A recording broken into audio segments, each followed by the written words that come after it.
weather event. Yes, I know. I've been following. New South Wales needs a bit more rain. Yeah, I guess. Hi. It is, yeah.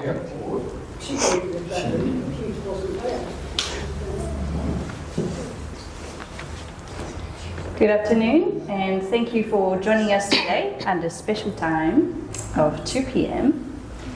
Before we begin, I'd like to acknowledge the traditional custodians of the land and sea on which we meet today, the Palawa Pakana peoples.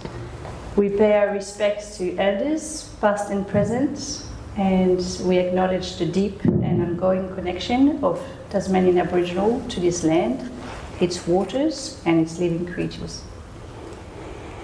It's my great pleasure to welcome you to today's talk, part of our ongoing series that explores Tasmania's unique maritime environment. Today we are thrilled to be joined by Dr. Jemina Stuart-Smith, a marine ecologist based at the Institute for Marine and Antarctic Studies at the University of Tasmania. Jemina is a co-leader of the Red Handfish Recovery Program and the Handfish Conservation Project, and a member of the National Handfish Recovery Team. Her work focuses on the protection and recovery of Tasmania's critically endangered handfish species, most notably the red handfish. This elusive little fish, found only in a handful of locations in southern Tasmania, faces serious threats due to its small population and limited habitat range. Jemina will be sharing the latest updates on the conservation efforts underway, from strategies to protect and restore critical habitats to work being done to mitigate the threats facing the species in the wild. Please join me in welcoming Dr. Jemina Stuart-Smith. Thanks. I'll turn that light off. Thank you very much. Really excited to be here and speaking about my favourite topic on the planet. So this is the red handfish, and I thought I'd start by telling you a little bit about handfish in general. I know you've had a talk about spotted handfish, but I thought I'd try and provide some perspective, introduce the red handfish and talk about general biology and ecology of the species, and then talk about the work that we're doing at IMAS. So there are actually 14 different species of handfish. If you're probably most familiar just with the spotted and the red handfish, but 14 known species, but most of them haven't been seen for quite a long time. And for most of them, we don't actually have a lot of information about. So this is a timeline of the last known sightings of each species. And all you need to look at, I guess, is that right at the top there, there's one called the smooth handfish, which hasn't been seen since the early 1800s. We only know it from one specimen, and that was actually collected at the time and sent to the Paris Museum of Natural History. It's been sent back here to study a number of times, but it resides over there. For the other species, I guess the key point here is that most of them haven't been seen for decades, and partly that's because most of them are deeper water species, and so we just don't have a lot of opportunity to study them. But currently, the ones down the bottom, the zeebles, the pink, the Australian, the red and the spotted handfish, they're the ones that we know that are in existence at the moment. So what are handfish? They're a type of anglerfish. They're a unique little species that are quite distinct looking. One of the most distinct or characteristic components of them is that they have this fluffy lure on the top of their head, which is characteristic of anglerfish. That's thought to act like a lure to attract prey. They also have these really distinct modified pectoral fins that look like human hands but function more like human feet. So they use them to walk along the seafloor. Handfish don't really swim like most species. They don't have a swim bladder, so they're a benthic species. They spend all of their time on the seafloor and they move via walking. They can swim short distances if they're scared or spooked, but generally prefer not to, and they're not very mobile in the water column. They also have these really distinct fins. The one on the top of their head that everyone describes as looking like a mohawk is this sort of very abrupt first dorsal fin, And then the other, I guess, notable feature is they don't have scales like most fish. Well, they're still scales, but they're sort of modified. So it actually looks more like skin, warty sort of skin, rather than traditional fish scale. So the point is they're quite an unusual little creature. And they're also very small. So I've got a figurine in my... Oh, I don't know how to play this. So this is a red handfish, so that's one of those 14 species, and this is a video of it in its natural habitat. So this video was taken at Primrose Sands, just in Frederick Henry Bay. And I like the description that somebody gave once. I actually don't know who it was, but they said, if you've never seen a red handfish before, imagine dipping a toad in some brightly coloured paint, telling it a sad story, and making it wear gloves 2 sizes too big. And that kind of sums it up, I think. But a 9-year-old student once said to me that she referred to them as a crazy sea creature with plenty of secrets, which I liked as well. And she was actually referring to the fact that we actually didn't know a lot about the species of just a few years ago, and we're sort of learning as we go along. But you can see that really distinct fluffy structure on its head, the lure, which is characteristic of the family, and quite an unusual looking creature. So if we look at a specific timeline for the red handfish, and this is obviously not, we don't have any traditional owner knowledge on the species, so this is only in the past couple of years. We know that the red handfish was first recorded at Port Arthur in 1835, and there are drawings from that time from some of the French explorers. Have no idea about distribution or ecology or anything that sort of went on in between that time and the early sort of 1990s. But in the 1990s and around that time, we know that they were abundant at Primrose Sands, which is over in Frederick Henry Bay, and we know that they were in other areas around the southeast of the state at that time. But by the 2000s, we realised that they'd disappeared from Primrose Sands, so we still weren't studying them in earnest at this time. This was really just anecdotal evidence or observations from keen divers and scientists who were interested in the species. But in the 2000s, they disappeared. We stopped seeing them at Primrose Sands, and that was around about the last time period that we saw them anywhere else in their known distribution range. In 2010, they were rediscovered at Primrose Sands, and that's the first time that I started diving with them. I wasn't the one that rediscovered them, but I went there after I heard they were around. And then in 2018, we started working on them at IMAS, and we had a PhD student who started his project around that time. We estimated that at Primrose Sands there were around 30 to 40 individuals left there. It's a tiny site. But at that same time, we received a call from the public who notified us that there was a sighting at a nearby area, and we refer to that as Site 2. We don't disclose that publicly just because of the risk of poaching and additional pressures from divers, but all of the locals around there know where it is. In 2022, our PhD student published a population estimate suggesting that there were roughly 100 animals left in the wild across those 2 locations, but it wasn't an even split. At the Primrose Sands site then, we thought that had gone down to only 7 individuals, with most of the population found at Site 2. In 2025, we've just updated our population estimate. This is what I spend a lot of my time doing, diving, just counting fish. We've updated our population estimate and think that it sits around 250 individuals, and that's really just reflective of increasing our, knowledge of the survey area. Still only restricted to those sites, but the caveat there is that at the Primrose Sands site, we haven't seen a fish there for over a year now, so we think that there's only 1 site left. So that's the location. We've got this big red area around Frederick Henry Bay, but it's not really that big. The actual area that they occur in is really only 700 or 800 metres long and a few hundred metres wide, so tiny little patch of the planet. So this map shows the other locations that it was previously found in, but like I said, now only found at that second site. The red handfish is one of the smaller handfish. It grows to 6 or 7 centimetres, and when we have questions I'll pull out my life-size model, which I forgot to get out.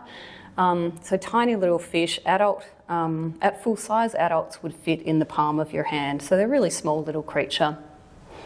Found nowhere else on the planet, endemic to Tasmania, and they like to live in shallow reefs. So most of my diving is in less than 6 metres, so quite shallow, and getting to as shallow as a metre actually. So they are right up in the shallow areas, but they like rocky reefs, so seaweed, but also a mix of seaweed and adjacent seagrass communities.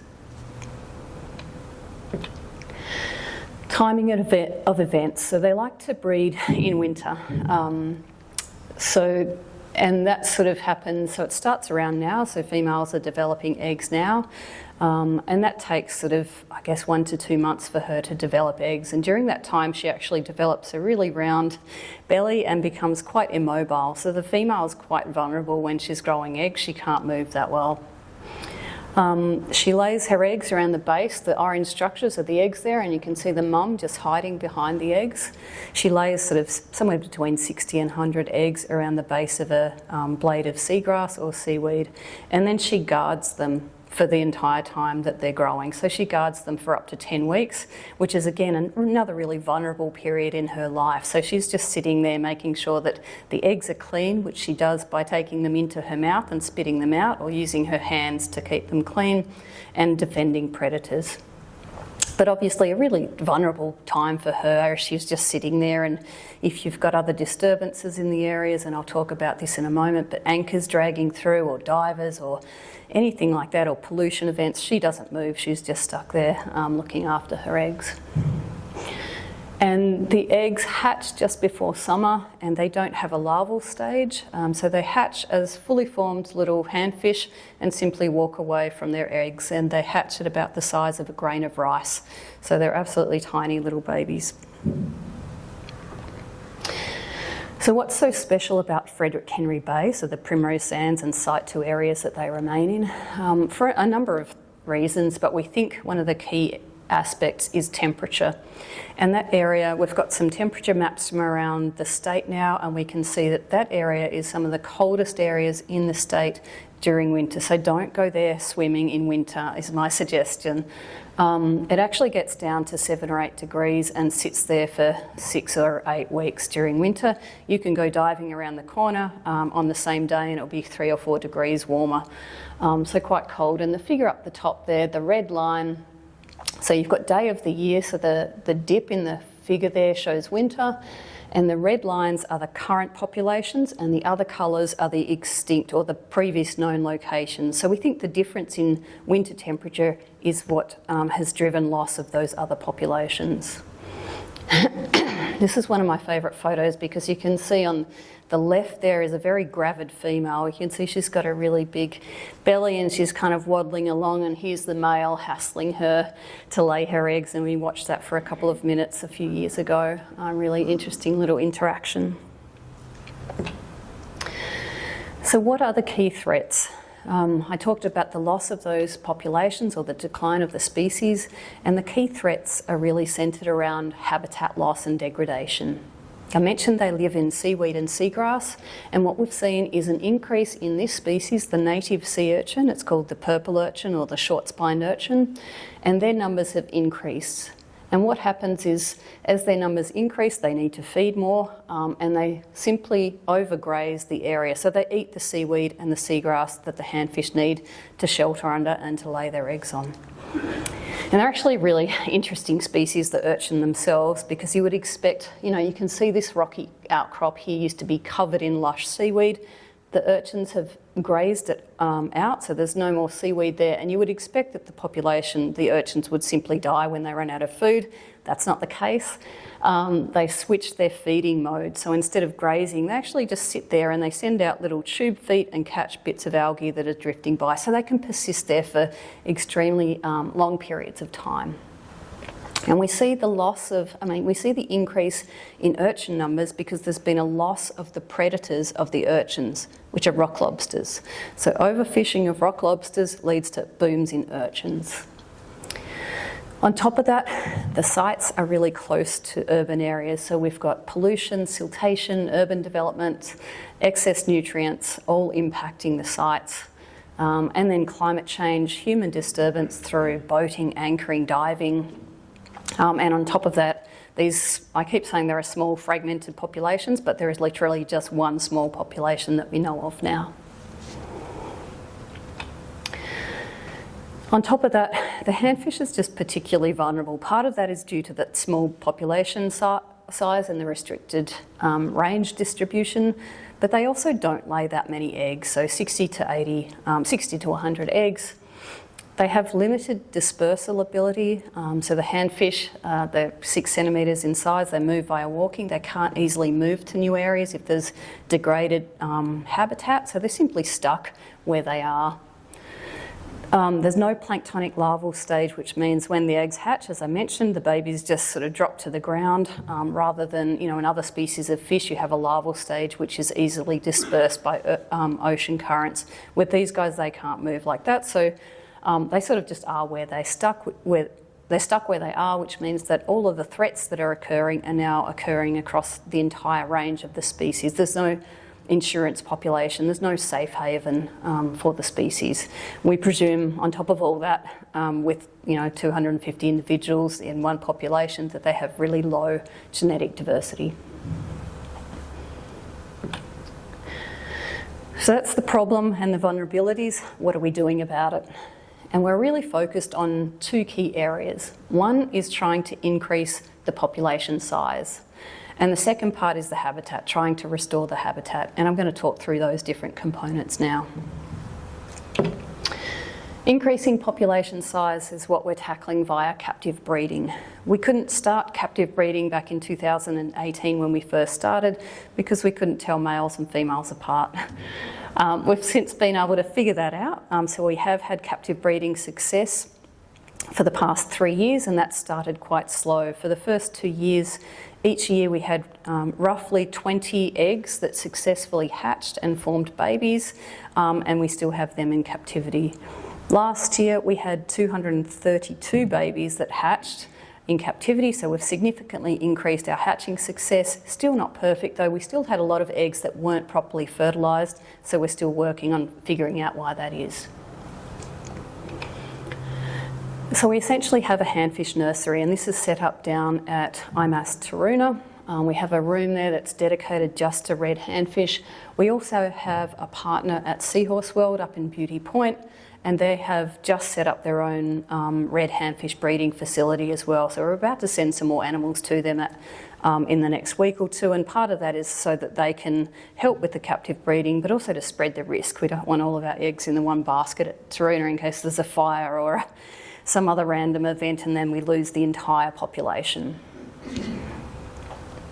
This is one of my favourite photos, and they're the eggs that are developing. Obviously the black dots in a couple of those, they're the eyes of the handfish that are almost fully developed. So this is at day 42, so 10 days before they hatched, and at this point you can see eyes, they look at you and they wriggle in the eggs. They're a really cool little time.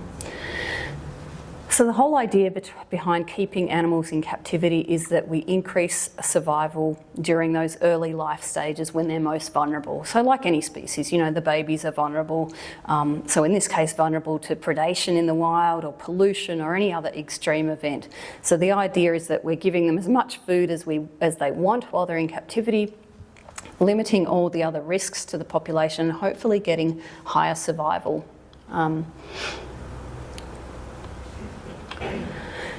We have done a trial release back in 2020 with mixed success, but we have a bigger plan for release later this year, so sort of September, October, where we hope to release somewhere between 40 and 60 individuals back into that Primrose site. So that's the plan for now. At the same time that we're doing that, we're obviously still keeping track of the wild population because we have to know what's going on, and so this is how I spend a lot of my time. We use underwater searches on scuba just to track individuals. When we find the fish, we take growth measurements, so that's a set of calipers. You can see a little red handfish there just in between. It's not so red, and that's one of the things I forgot to mention. They're actually quite variable in colour. They can be bright red, they can be sandy coloured, they can be orange or yellow. But when we find fish, we measure growth, but we also take photos, and each fish has unique spot pattern marking on their body, so sort of like human fingerprints, and so we use that to track individuals over time. And that means that we can start to look at, how much they grow in different seasons, how much they move, what sort of specific habitats they use, and different behaviours as well. At the same time that we're out there, this is just a bit of a side piece, but just in case you're interested in the general area, we also do habitat monitoring as well, because we're measuring, we want to monitor the fish, but also the habitat they're in and the community assemblages, how healthy it is. So we do a lot of habitat and community assemblage surveys as well. And we've got some really cool species at our site. This is a giant kelp forest. This is actually at the entrance to the Primrose site. I just say it's always like we have to swim through these golden gates to get to the Handfish site, but we've also got really interesting species like seahorses, some beautiful biscuit stars at the top there. Squids. This little fish on the right is called a dragonette, one of my favourite fish, just a cute little face. It's probably 4 or 5 centimetres long. Draft board sharks, or swell sharks, that when you come across them, they actually swell up to try and make themselves look big, but they're they're quite friendly and I guess a little bit shy. Everyone sort of refers to them as the Labrador of the sea. And the top right picture is one of my favourite as well, a funny, unusual little red handfish with yellow markings and a pipe horse just casually sitting on top of it. Some other species include the cowfish, brightly coloured males that have blue and yellow on them. Some interesting pencil urchins here, and the stargazer at the top. So really quite interesting little sites. So the second part, so we're working on that population, trying to boost population numbers and return them to the wild, but at the same time, we have to have somewhere that's healthy to put the fish back into. And so we're working on several different aspects when it comes to habitat restoration. And that's largely been sort of driven by, where our funding comes from and what we can do in that space. So to date, we've focused a lot of effort on removing urchins. We've worked with the Tasmanian Commercial Divers Association, who come in and help remove urchins. But we're also now looking at actively restoring seaweed and seagrass beds, and we're working with a team of people to do that across both sites. So I suppose the overall plan for recovery then is centred on continuing that captive breeding. We have to continue pumping out individuals into the wild and boosting population numbers. But also we have to look at how we restore the ecosystem balance. So rather than just continuing to cull or remove urchins, how do we restore balance, that natural balance there? And the key way is returning the rock lobsters to the system. And so we do that via protection of lobsters, which is what we've been recommending for the past few years. The other part is then putting the fish, translocating them back into their existing sites. But we've also got a postdoc looking at whether we can actually move individuals to areas that they've not been in before, so translocating them to new areas. And we've been out over the past year doing surveys to sort of start to assess the habitat types and species at those sites and come up with this framework to try and make sure that we're selecting areas that are suitable for the handfish. So it's kind of a difficult process, but we're partway through that. I suppose the ultimate need to restock those rock lobsters and allow them to grow, but we still need to continue with the active habitat restoration, and we need to build resilience into the ecosystem is the key or overarching goal there. So one of the things that we've recommended to the state government for 7 years now is an area that goes from Connolly's Marsh right up to Tiger Head jetty at Dodgers Ferry, and so this site covers both of those, the Primrose and Site 2, but we've recommended fishing regulations to protect the rock lobsters during in that region. We've also recommended activities like or strategies like no boating or anchoring zones in handfish sites, designated boat channels so that we're not disrupting the fish right through the area, and also reduction of boat speed. So really achievable strategies, I think, but there's been a real reluctance to uptake those so far, so we're still working on that with the state government. I just want to finish by talking about some of the challenges. And one of the challenges is this, you've got this cute fluffy fur seal on the left and this adorable, I think, red handfish on the right, but not everyone sees it like that apparently. And there's a bunch of literature out there that shows that cute, fluffy, charismatic animals get more funding, more public attention than the less cute animals, particularly fish and invertebrates. And so that's kind of been one of the challenges that we've had all along. So that awareness raising and raising the profile of the species has been really critical to our work. And that helps leverage, political support, generate funding. But yeah, it is a lot easier for some species than it is for others. So one of the things that we've tried to do is provide connection with the public, and we started this as a bit of, just taking a wild chance a few years ago. We started an adoption program for the wild population where members of the public can adopt via donation one of the wild red handfish, and we didn't quite know what to expect there, but we've had over 55 fish named so far. And we've got a website via the Handfish Conservation Project that you can view all those names, and there's some really great connections with the community and just some kind of fun interactions. And I always like to joke that when we're out there and recording data, we'll say that, we saw Uncle Marty, which is one of the fish that's been named, but a nice way to sort of interact with the community. And we also work closely. We've got philanthropic funders who have supported the project they're called the Foundation for Australia's Most Endangered Species, and they take donations as well to help support the work that we're doing. And I guess the other aspect is trying to work with the community to minimise impacts where possible. And we produced, and I didn't bring any with me, but I can send some along, we produced some best practice guidelines for diving and snorkelling with handfish. And we partnered with a local dive club called the Tasmania Mermaids and worked with the dive community to come up with a set of guidelines to help sort of reduce impact. And this photo appeared up on Facebook a few years ago. It was just a child in the community who thought, who found a handfish and decided to take it out of the water and show their family and had no idea how significant that action was. And then I've released it, hundreds of metres from where it was found, and who knows what the outcome was there. But I guess a lot of that is lack of information or education around that. So the best practice guidelines are how we minimise impact, but also trying to educate people as well. And so there's, recommendations like if you're going diving at red handfish or other handfish sites, not taking large groups, not taking new divers who are, always kicking off the bottom and potentially disturbing fish. And if you find handfish, not, sitting there for 20 minutes trying to get that good shot for Instagram, but being a bit more respectful of the species and the impact that we might be having on them. So I guess just to wrap up, preventing extinction really looks like, that targeted action to minimise impacts. The active population and the habitat restoration must continue for several years until we have an increase in population in the wild and that stabilises.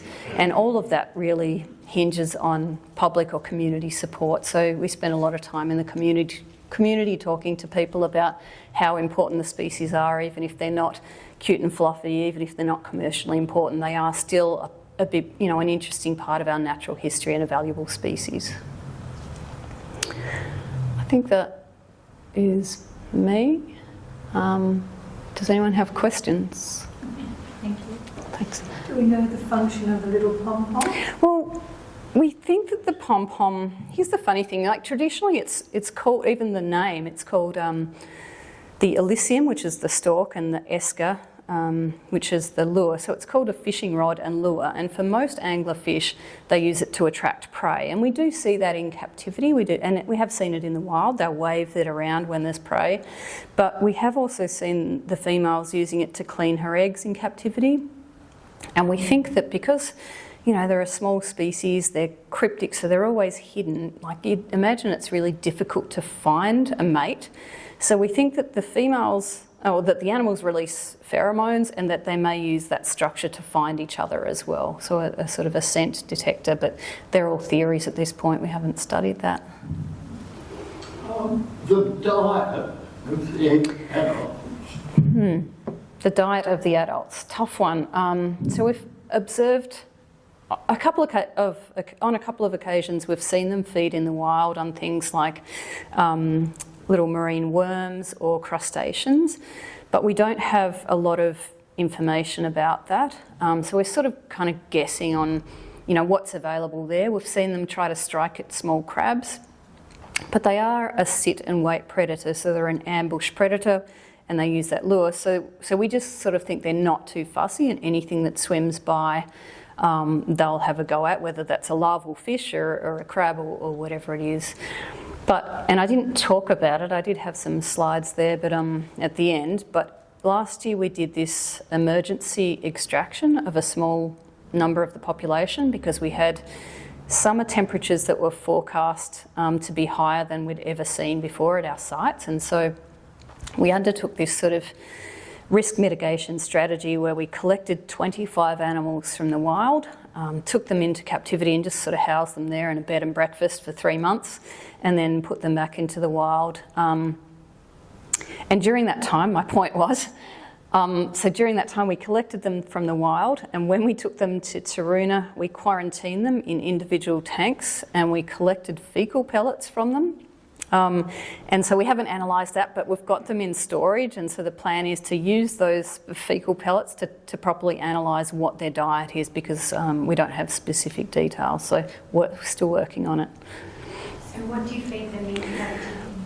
We feed them mostly amphipods, which are a small sort of intertidal crustacean, but we also have been mixing it up with some crabs. So there's some invasive porcelain crabs that are on the shore that are really easy to collect, but we tend to feed them wild food primarily, and that's because we're hoping to release them, so we don't want to train them on inert food. We want them still to be able to hunt and feed in the wild. Yeah. They put on weight? Or did they grow in size in captivity? They did. We only had them for 3 months. So it was a good place to be. Yeah, so it was a good place to be. We did have mortalities in captivity, and so we had 3 mortalities, and we'd sort of expect that. Mortality in the wild's quite high as well, but I think that they all went back in better condition that they came in, but I haven't looked at that data closely. Did you sequence the DNA of the dead ones? We have just done that, so we've sent samples up to Sydney. We work with a wildlife geneticist up there, Professor Carolyn Hogg, and we took some dead handfish up to her and have extracted DNA, and she's in the process of working up sequencing the genome there. Yeah, but yeah, trying to make use of specimens and data when we can, because it's not one of those species that you can afford to just sacrifice a few for this, for the science. So it is hard to work on them in that respect. You said that you were going to reintroduce back into primrose. Yeah. But you also said that possibly the reason there's no longer a population there is because the water was too cold. So why would you put them back in a place where you thought it was too cold? No, I didn't think. No, I said that they still remain there because it's cold. They want it to be cold, but we think it's actually a really good site at the moment. But that was a good point, though. So we've been doing habitat restoration at that site. So we're trying to improve it, but we think. So I mentioned that we couldn't tell males and females apart initially. We only sort of figured that out a couple of years ago, and I also said that there were only 7 individuals at Primrose. They eventually died off. We actually collected the last known male from that site, and he's now in captivity, and he's fathered some offspring there. But once we figured out how to tell males and females apart, we went back through those 7 individuals that we'd been tracking through that population. Maybe only 4 of them we'd seen in the past 4 years, and they were all males. So we think it was a combination of, the habitat had become really degraded, but then they lost all of their females. So we just had these males that we didn't know. We were just monitoring these poor males that had no chance of surviving or reproducing there. So I think with the habitat restoration and now figuring out those, differences between males and females, we do have a good chance at that site. But it is really high risk. I mean, these animals have now grown up in captivity. They get fed, every second day. So we are expecting that it's not going to be a really easy way forward there. Do people keep an eye on the other species of handfish, and why do they not overlap?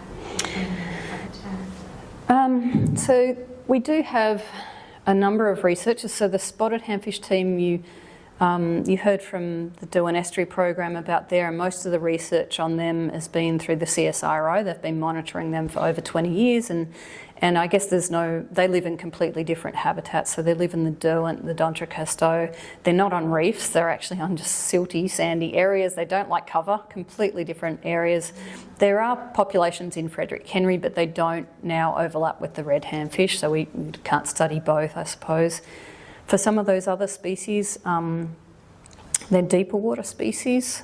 So we do have some researchers at IMAS, and one would be a great speaker for this actually, Neville Barrett, who's doing some deeper water surveys in the area, and he's started sort of identifying identifying individuals that he's located in new spots through that. But I suppose it's hard to get research funding to just look for handfish or to do that sort of exploratory work.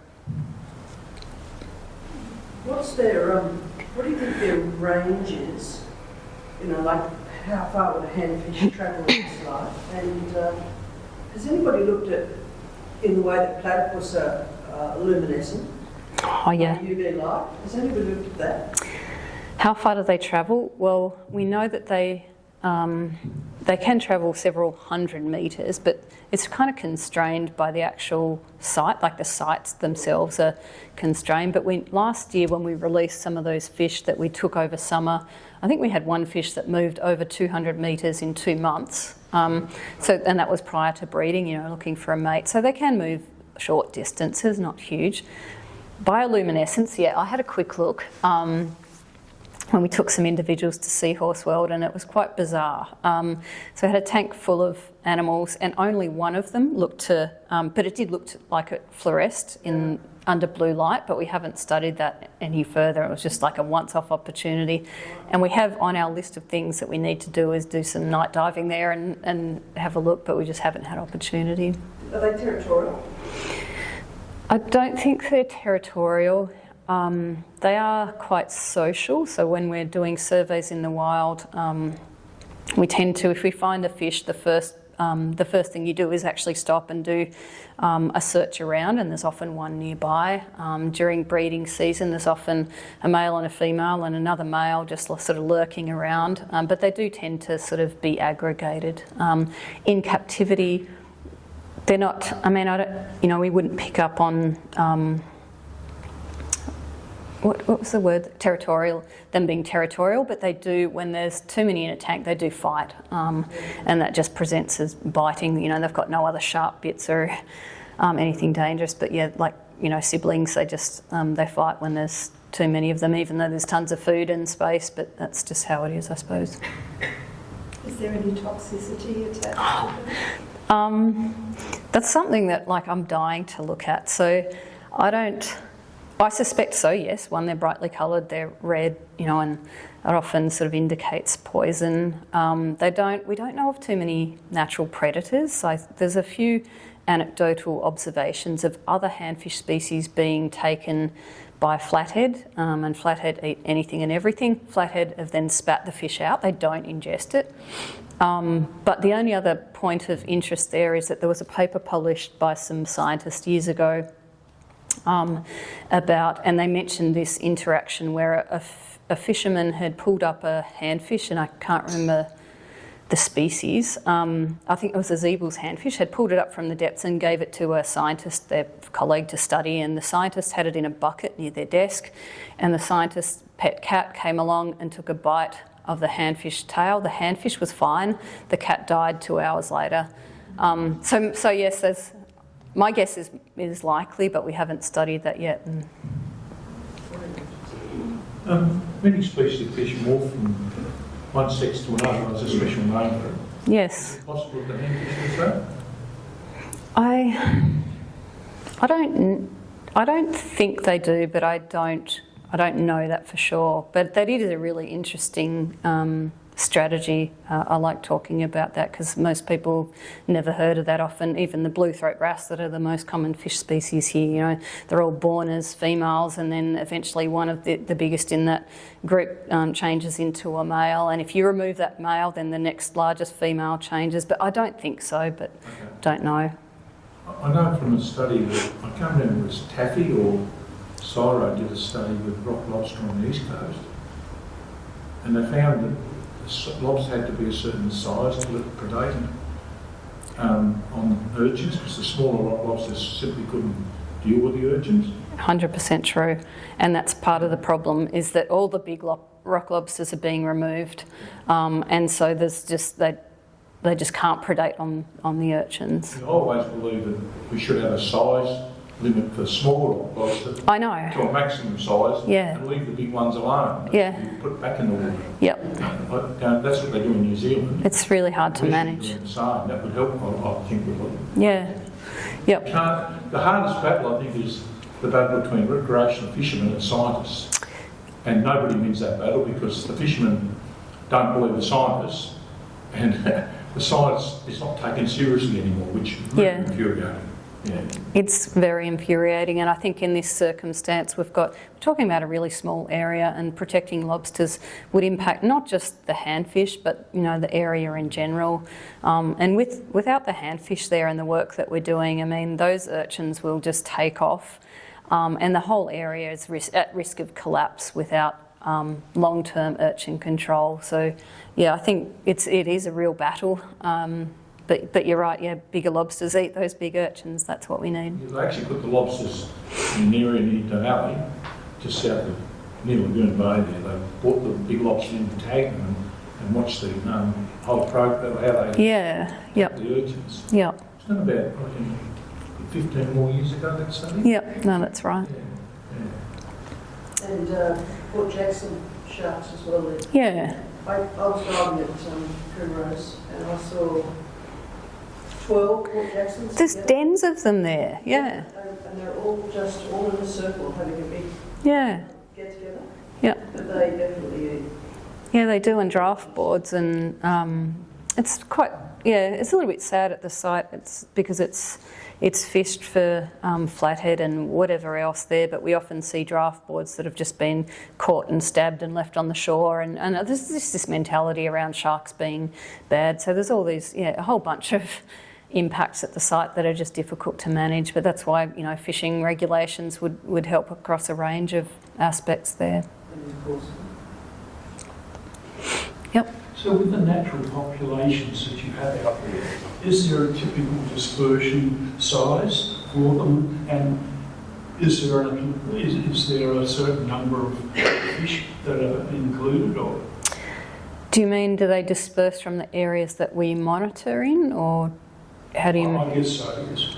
Well, I guess it's really hard to think about, but the area itself is sort of constrained because it has boundaries. So it's along the shoreline, but then there's a sand edge off the side of it, so the fish can't really disperse. They don't like to be out in the open, so they're pretty much just restricted to that area there, which is why loss of habitat there is really crucial. Like, they've got nowhere to go, they can't move, but they've just got nowhere to hide. And then you get things like, if there's nowhere to hide, then fish might try to attack them or hit them, but might cause damage that results in death even if they don't eat them. So just being exposed and having, no sort of refuge is really important. Jemina, what about worldwide distribution of handfish, other species? No handfish anywhere else apart from southeastern Australia. There's only one handfish that goes right up into New South Wales. That's the Australian handfish. It's the only handfish species that's not considered threatened because it has that really big distribution. It's a deeper water species though, so I can't remember, but maybe sort of deeper than 60 metres. But other than that, there's no knowledge of any other handfish species globally. There's some closely sort of related species, but not the actual handfish. There are some freshwater fish. The axolotl have hands. Yeah, there are other fish that walk around with pectoral fins, but they're not closely related, I suppose. Do you think there's no handfish in Port Arthur because the survey hasn't been done, or because it's a very big harbour? We have done surveys there. There are regular surveys there, not for handfish, just for other. In fact, I wonder if oh, there we go. So this is not just handfish surveys, but I guess this gives you an indication of how much survey effort has gone on around the state. And this is a database that goes back for over 30 years and is there's a combination of two programs. One is called the Australian Temperate Reefs Collaboration and one is called Reef Life Survey, and they're both marine monitoring programs, and part of their method is surveying the fish in the water column but also surveying the invertebrates and the cryptic fish on the sea floor. And they're all trained divers. They're trained up to look for small cryptic fish. And so all the dots are areas that have been surveyed since 1992, and the darker spots are areas that have been surveyed over 800 times. So we've looked a lot in those spots.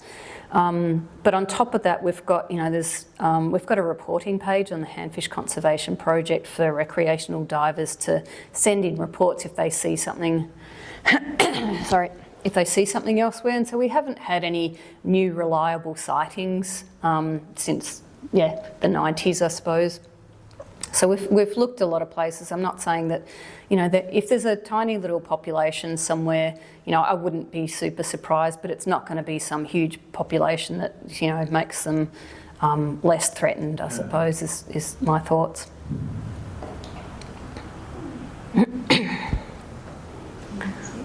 I'll try and dig up I thought that I had because I know some people have trouble estimating size, but that's an actual size, adult red handfish. So just tiny little creature. Yeah. Cool. Thank you so much. Thanks.